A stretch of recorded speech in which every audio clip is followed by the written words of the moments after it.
बँकेला आग लागून बँकेतील साहित्य जळून राख झाले। सुदैवाने स्ट्रॉंग रूम आणि एटीएम सुरक्षित राहिले। कंधार तालुक्यातील शिराढोण येथील एका बँकेत ही आग लागली आहे। बुधवारी मध्यरात्री ही घटना घडली।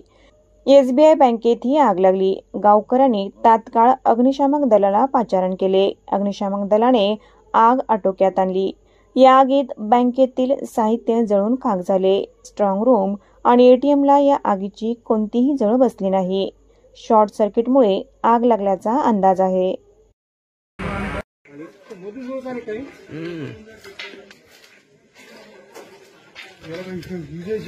आता काय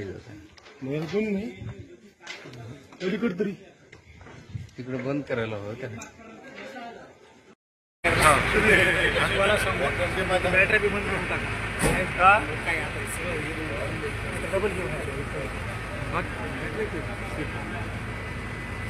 डबल लागेल बंद करायला पूर्ण त्याचा फेरच बंद करायला